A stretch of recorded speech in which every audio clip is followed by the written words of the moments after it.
This will be the last lecture of this course. In this lecture, I will specifically discuss one particular property which is represented by the elasticity tensor.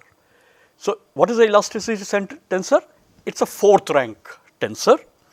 Now, what does it relate? It relates the applied stress to the strain developed or the applied strain and the stress developed. So, it is for an isotropic material, many of you would already be familiar with a few things. For example, if I have a bar and a bar of isotropic material,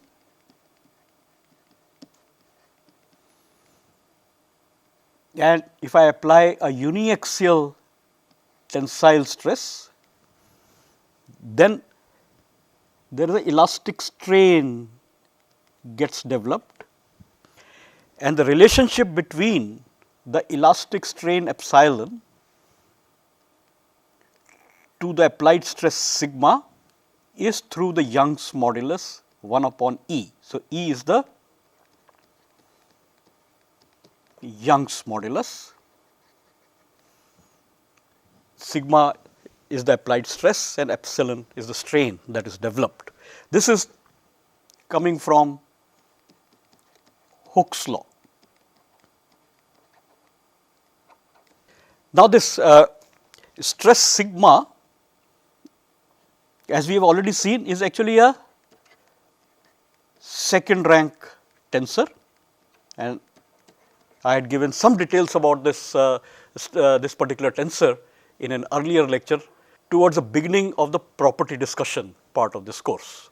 Similarly, strain is also a second rank tensor, and in the last lecture I had talked a bit about the strain tensor. So, now, but in general now, when I have a crystal which is anisotropic, I can write in tensor notation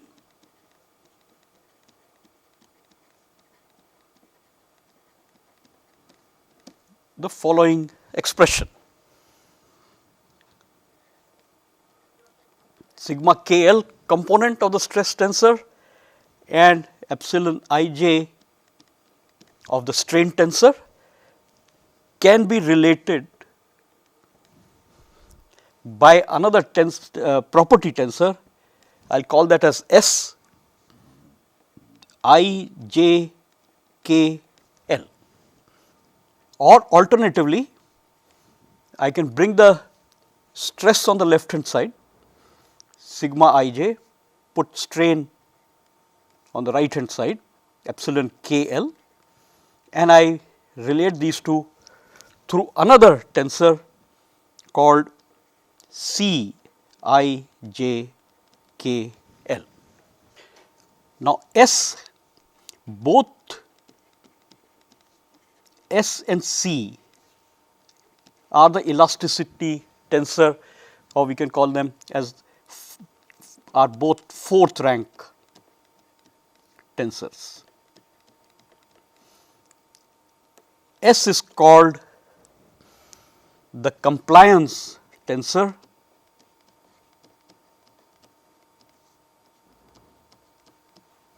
and C is called the stiffness. So, I can use either one, but here I will continue to use the stiffness tensor. Now, it is a bit of an unfortunate usage that S is called compliance while C is called stiffness, but then it has to do with that it was developed not in an English language these terms are used, but it was used in another language. Now, how many components are there in either of these tensors? So, the number of components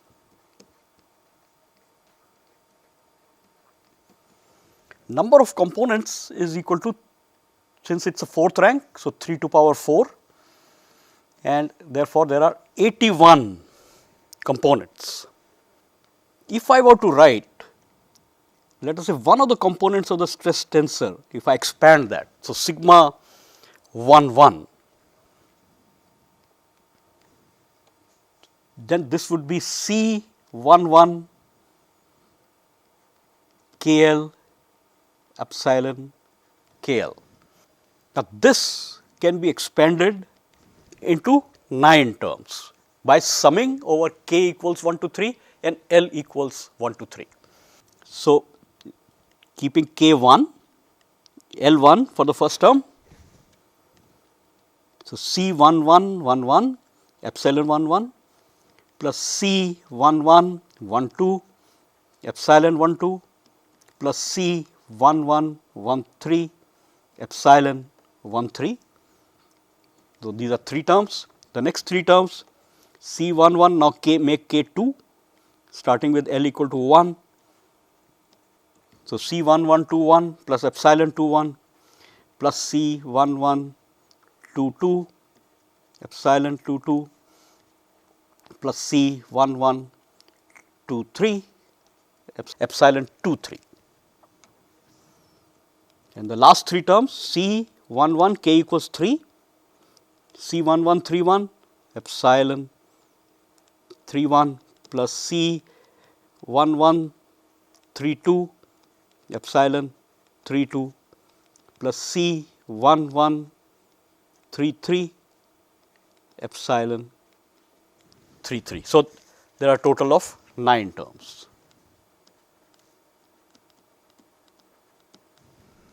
So, that way we will get 9 equations and each of them have 9 terms. So, this would give me 9 into 9, total of 81 terms. Not all of the terms or all of the components of the stiffness tensor would be independent, and same goes for the compliance tensor as well. So, first both stress and strain tensors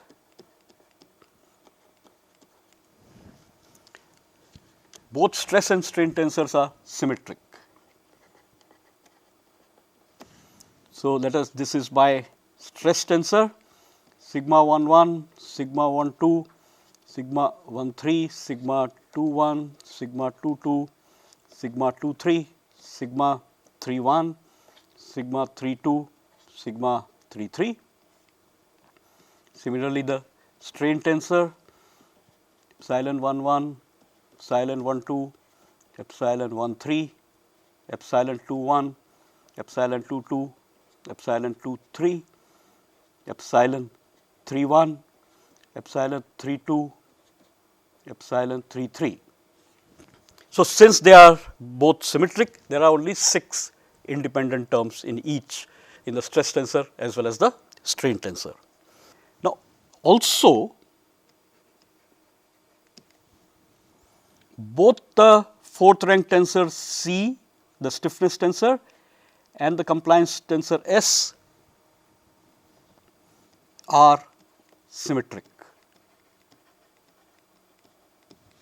What this means is C I j K L is equal to C I j L k, and C I j K L equals C J I K L. As a result, 81 components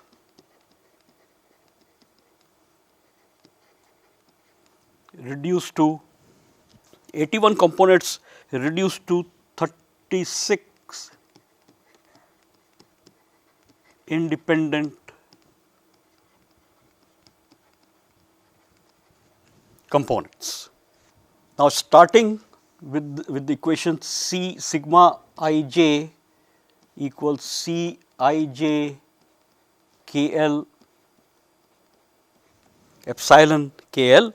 Let me write sigma 1, essentially I am writing the same equation all over again. Sigma 1 1 equals C 1 1 1 epsilon just 1 1 plus C 1 1 1 2 epsilon 1 2 plus C 1 1 1 3 epsilon 1 3 plus C 1 1 2 1 epsilon 2 1 plus C 1 1 2 2 epsilon 2 2 plus C 1 1 2 3 epsilon 2 3 plus C 1 1 3 1 epsilon 3 1 plus C 1 1 3 2 epsilon 3 2 plus C 1 1 3 3 epsilon 3 3. So, since because of now the tensors being symmetric, so I will have C 1 1 2 1 times epsilon 2 1 would be equal to C 1 1 2 epsilon 1 2. So, this can be cut and here I can put a factor of 2. Similarly, this I can cut, I put a factor of 2 here, and finally I can cut this out and I put a factor of 2. So, now here I have only 6 terms rather than 9 terms, and because of symmetry again there will be 6 equations and not 9, because the stress tensor is also symmetric. So, this implies that I have 36 terms. Now, in order to represent the compliance tensor, we will use the same idea that we did for the third rank piezoelectric tensor by reducing the indices from 4 to 2 for the compliance tensor, and for the stress tensor from 2 to 1, and for the strain tensor 2 to 1. So, let us just do it in the following way. So, we are going to do now reduction of indices.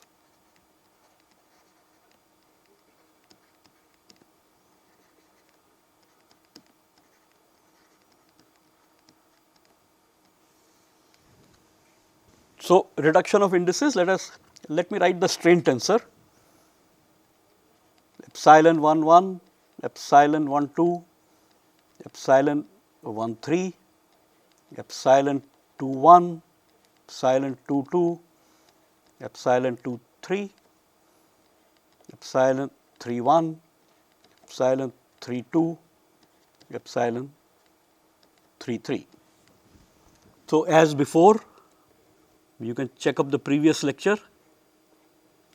We go down the diagonal, then we go up and finish at epsilon 1 2. So, this becomes epsilon 1, epsilon 2 2 becomes epsilon 2, epsilon 2 3 becomes epsilon 3 3 becomes epsilon 3, epsilon 2 3 becomes epsilon 4, epsilon 1 3 becomes epsilon 5, and epsilon 1 2 becomes epsilon 6.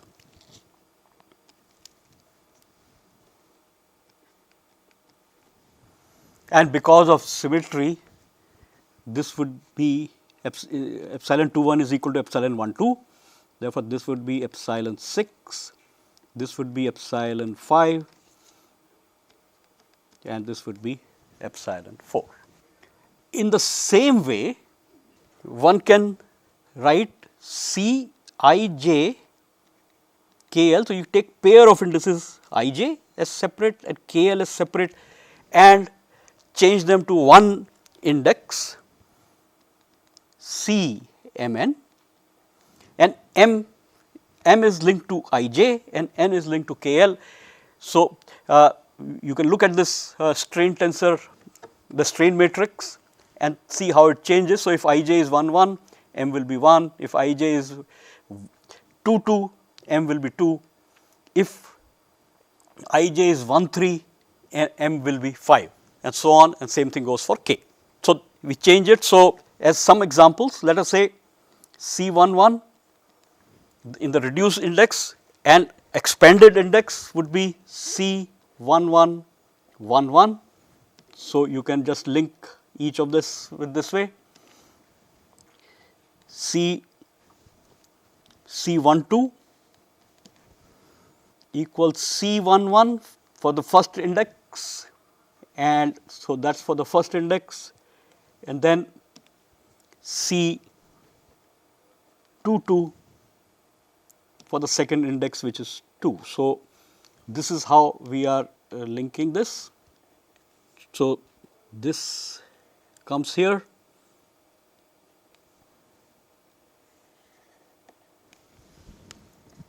Similarly,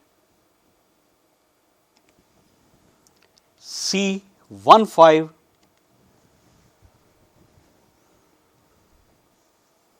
equals C for the first index 11, for the index 5.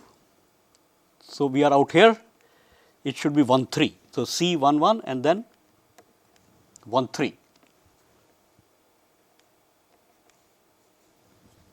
So, this is the first index, second index. So, this links to this one links to this. So, this should make it fairly clear. So, now in matrix form I can write the relationship between stress and strain as follows. So, let me write down the components in the reduced index form for the compliance tensor first. So, I have C11, C12, C13, C14, C15, C16. Second row C21, C22, C23 and so on to C26,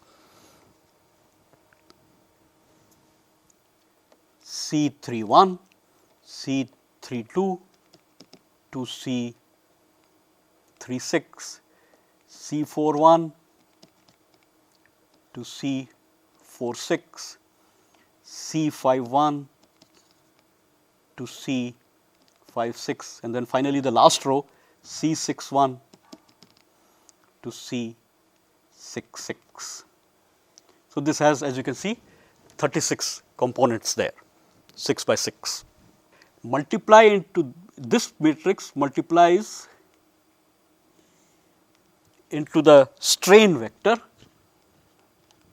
in the reduced indices. So, epsilon 1, epsilon 2, epsilon 3, epsilon 4, epsilon 5, epsilon 6, and the stress vector on the left hand side would be sigma 1, sigma 2, sigma 3, sigma 4, sigma 5 and sigma 6. Just like in the case of piezoelectric tensor, which we had reduced the number of indices, that matrix of piezoelectric in the reduced indices was not a tensor. Similarly, this is not a tensor, but a matrix. It is a matrix. So, you cannot apply the rule of transformation to the matrix of reduced indices, but I need to apply the rule of transformation. So, transformation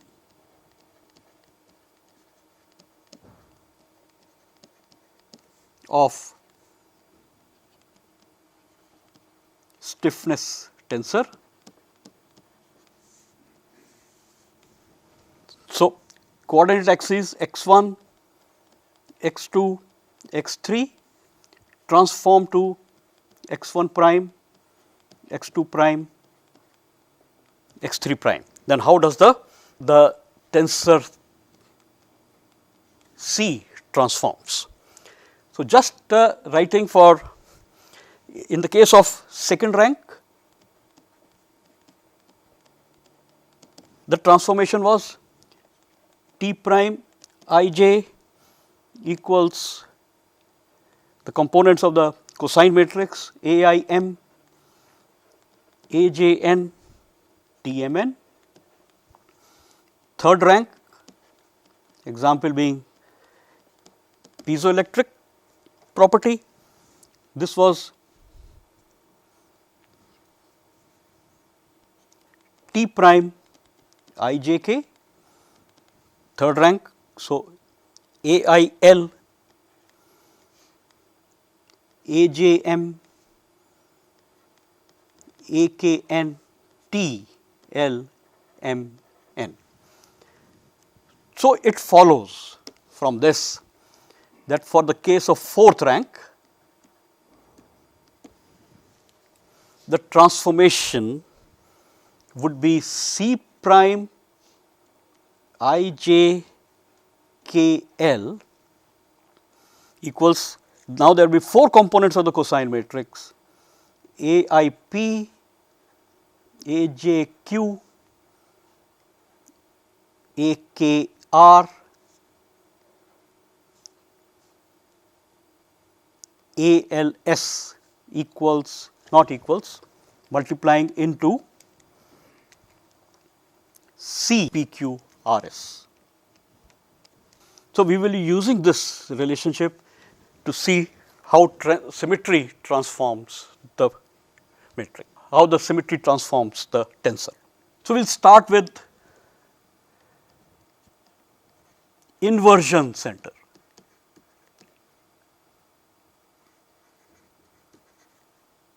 Or center of inversion. So, this is x1, x2, x3 and we have an inversion center at the origin.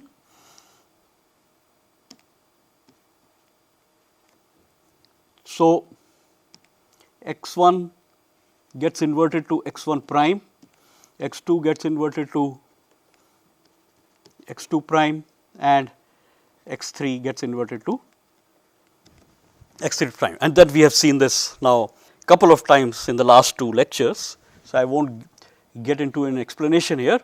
So, the direction cosine matrix would be -1 0 0 0 -1 0 0 0 -1.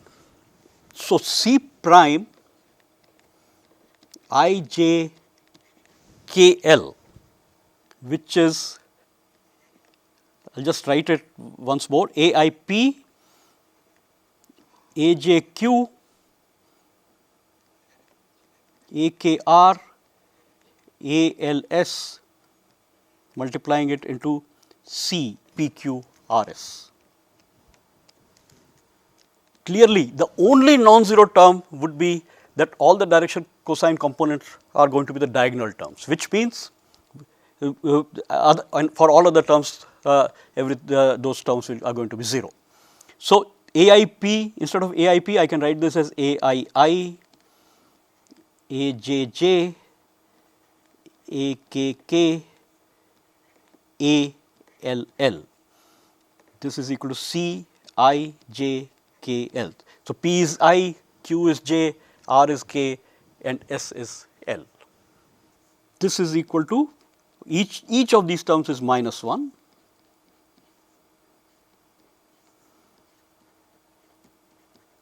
And clearly, this is going to be plus C I J K L. Now, this implies that as a result of inversion symmetry, there is no change in the tensor. As we had seen for the second rank tensor, fourth rank tensor is centrosymmetric.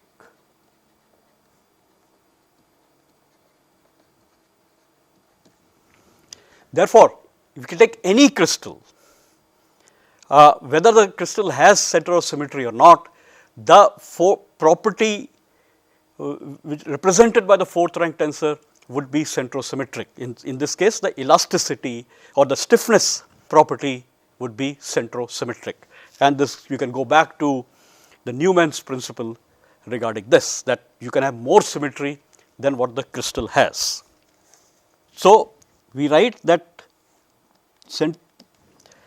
centrosymmetric, center of symmetry is an intrinsic symmetry. Intrinsic symmetry for the fourth rank tensor. Now, let us take a look at a two-fold rotation axis parallel to x3. So, this would be the case for a monoclinic crystal. So, I have this is my x1, x2, x3, and I have a four-fold rotational symmetry parallel to x1. This will transform the axes. X1 will point in the x1 prime will point in the opposite direction to x1, x2 prime will be in the opposite direction to x2, and x3 prime will coincide with x3, and therefore, the direction cosine matrix would simply be minus 1, 0, 0, 0, minus 1, 0, 0, 0, 1. Now, let us try to determine some of the components of the stiffness tensor. So, starting with C prime I j k l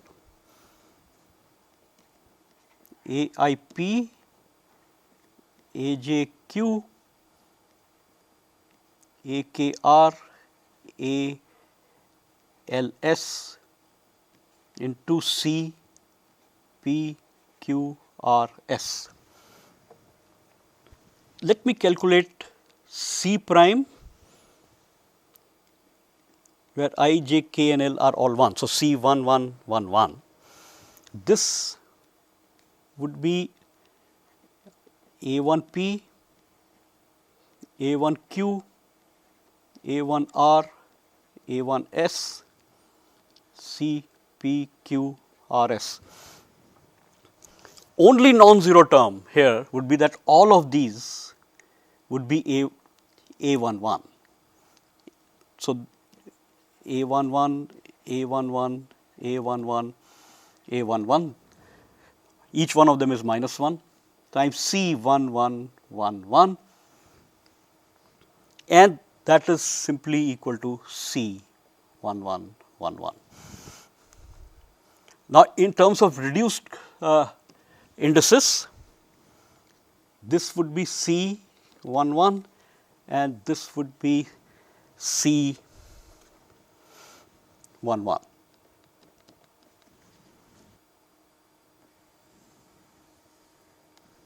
So, if I were to write the reduced matrix for the stiffness components, my C 1 1 component is non-zero, and I indicate this by a filled circle. This is the same convention that I have already used in the last lecture for the piezoelectric property. So, if you are unclear about it, you can go back to that video and have a look at the symbols that are used to fill it up. It is much more convenient to fill it like this than to actually write the individual components. So, a filled circle indicates it is a non-zero value. Similarly, I can actually extend this and I can write and show that C prime I, when all the indices are equal, this would be equal to C. The direction, the cosine components would simply be AII, only non-zero components are AII, AII, AII into C I, and this is simply equal to C I. In reduced space, this would be reduced indices, it will be CII and here C prime II. So, there is no change in this component. So, there is no change for all I equals 1, 2 and 3. If I write now, so which means that I have along, I am just writing down the diagonal elements. So, these are all unchanged elements from the original tensor referred to x1, x2, x3. We can write C in reduced space, it is C44, this can be written as C2323, C55 can be written as C13, C1313, and C66 can be written as C1212. Then we go ahead and compute C prime ij ij, which would be aii, ajj, again aii, ajj, c ij ij. This would be equal to aii square, ajj square, cij ij. Very clearly, the squares means both of these aij square and ajj square, they will be plus 1. So, this would be cij ij.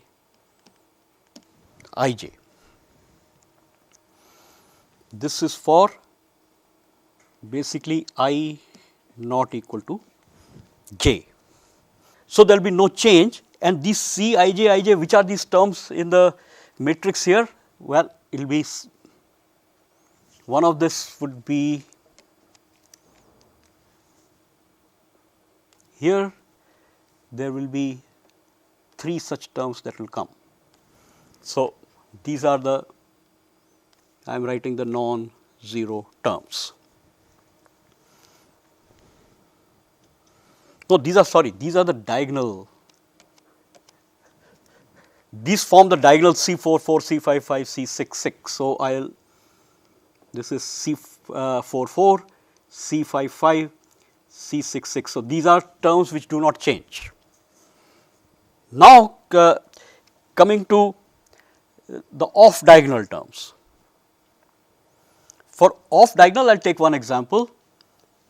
In fact, I can take this, the off diagonal terms, I can take, let us say, C prime I j j. This is the non-diagonal terms. This in fact in the reduced space would be C I j for I not equal to j. Now, this is going to be A I,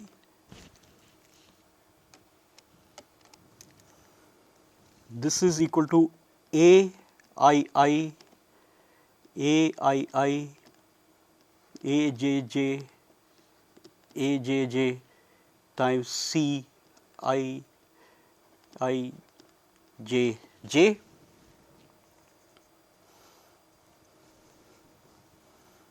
And the result, this is plus 1, this is plus 1, therefore, the result is going to be C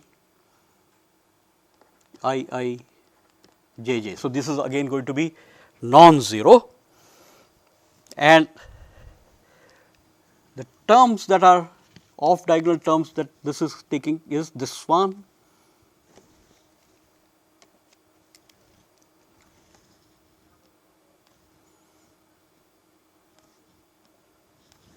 so these are some non-zero terms.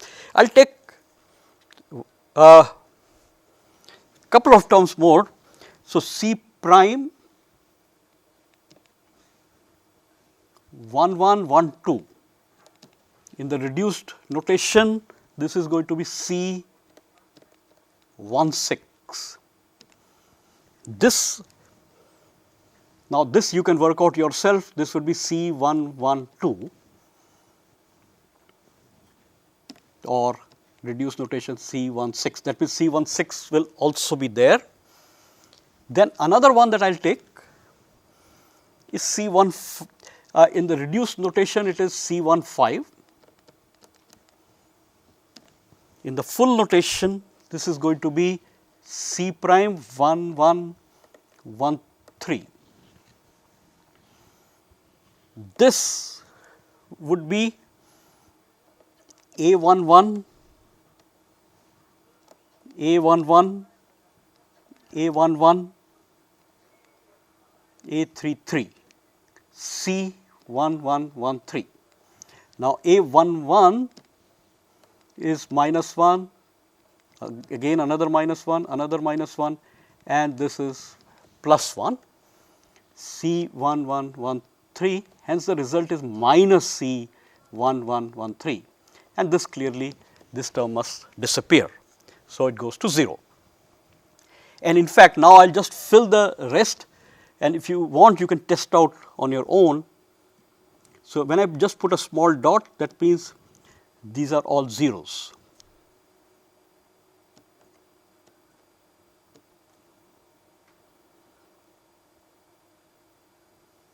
And I have a filled circle here. So, this is non-zero. Then I have last column, this is filled, non-zero, non-zero, 0, then again 0. So, that completes. I have only written the top half of the matrix, the lower half, since it is symmetric I just need to write the top half. Now, if I count, I have 6, 7, 8, 9, 10, 11, 12, 13, there are 13 independent components in this case. Now, let us quickly take couple of more examples. I will take orthorhombic.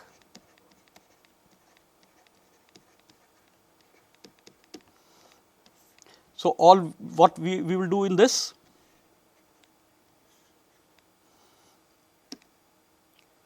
there is already a two-fold axis for which we have already solved. Now, I put another two-fold axis along x1.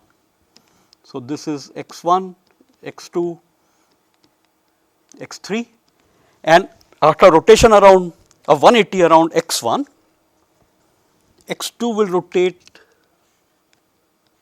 out here, becomes x2 prime, x3 after 180 degree rotation about x1 would come here.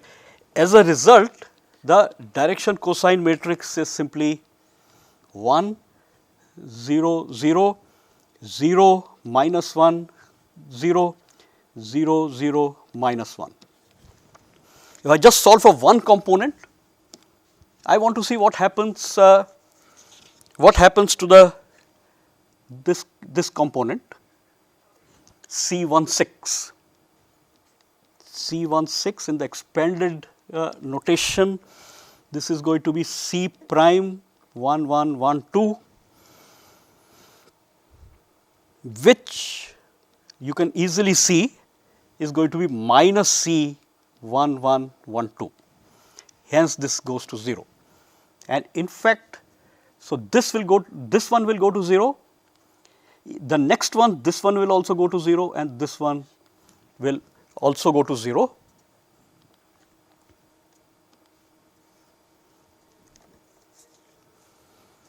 And in fact, this one will also go to 0. Only the diagonal and these three will survive.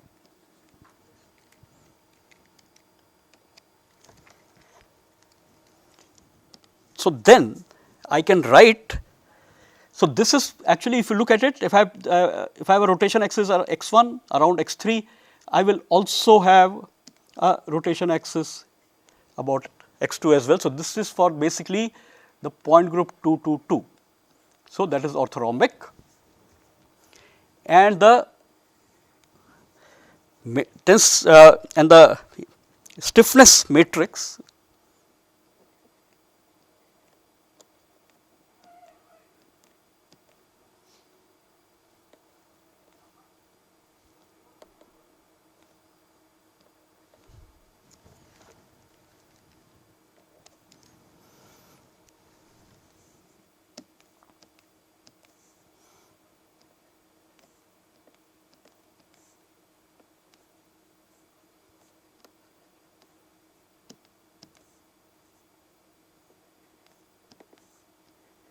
So, this is going to be the matrix with only 9 independent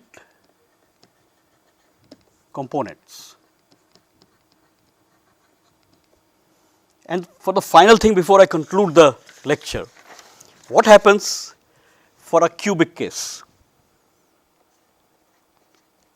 And let us specifically take the point group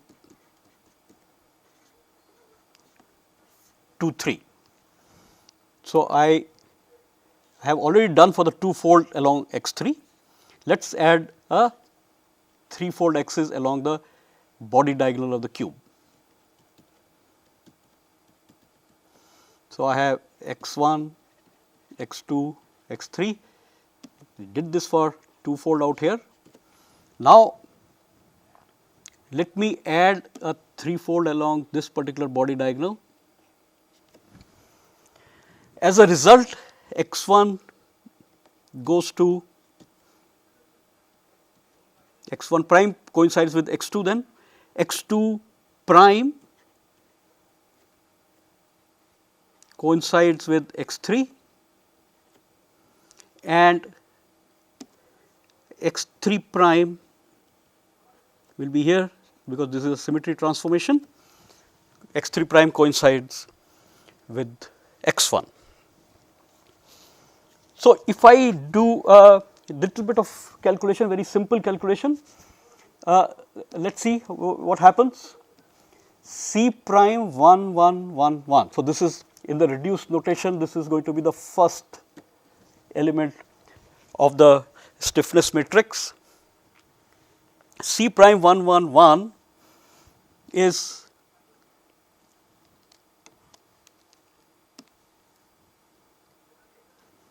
C prime 1 1 1 is equal to A 1 P, A 1 Q, A 1 R, A 1 S, C, P, Q, R, S. You can clearly see if because I need to write the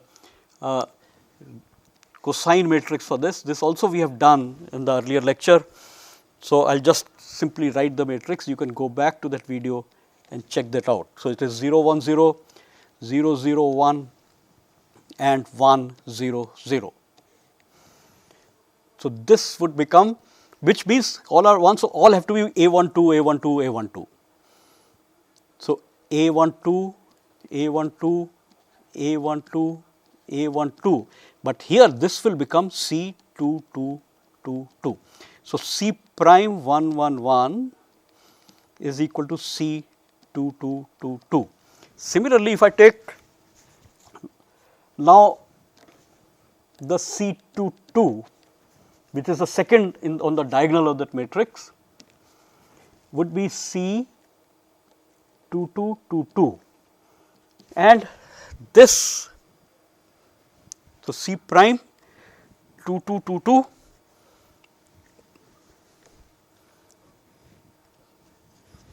is A 2 3. I am only have to write the non-zero term. So, A 2 3, A 2 3, A 2 3. So, P, Q, R and S have to be 3 to be non-zero. C 3 3 3 3. So, this comes out to be C.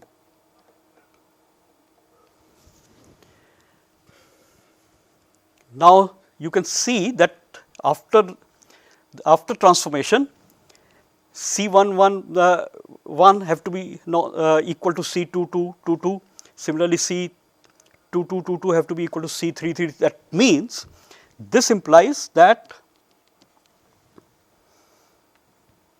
So, in fact, I should write in the reduced notation, it is C 2 2. Here this is C 3 3. So, this implies that C 1 1 1 1 equals C 2 2 2 2, which equals C 3 3 3 3, because the tensor must not change as a result of rotation, and in the reduced indices it is C 1 1 equals C 2 2 equals C 3 3. So, if I have to write this tensor or in matrix form, the first 3 diagonal terms are going to be equal. So, I have joined them with a straight line to indicate that. And if I do this calculation for C prime 3 3 3 3, you will get a result which you can confirm directly is C 1 1 1 1. So, this is C 3 3 and C 1 1. That means, the next 3 items are not equal to this. So, we have to check for the next 3, and if we check for the next 3, which is I just write it in the reduced space, we will find that C 4 4 equals C 5 5 equals C 6 6. So, therefore, the next 3 elements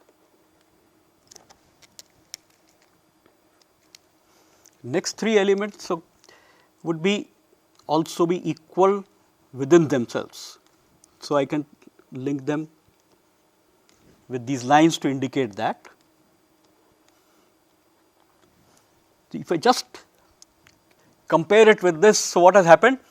All the 6 diagonal elements that are there, in this they form 2 triplets which are equal. Now, we want to only consider these 3 terms now. We consider these 3 terms.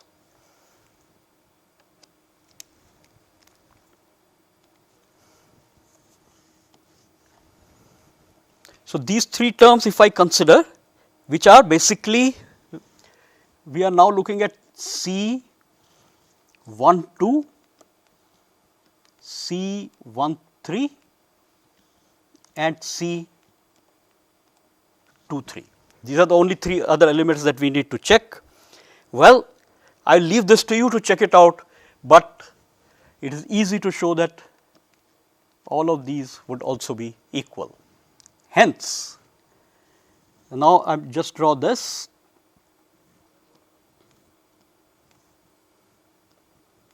and I will join them to indicate that all of these are equal. Rest of the elements are simply 0. Yes, so this, if I look at this now, this is my, for the cubic case, I have only 3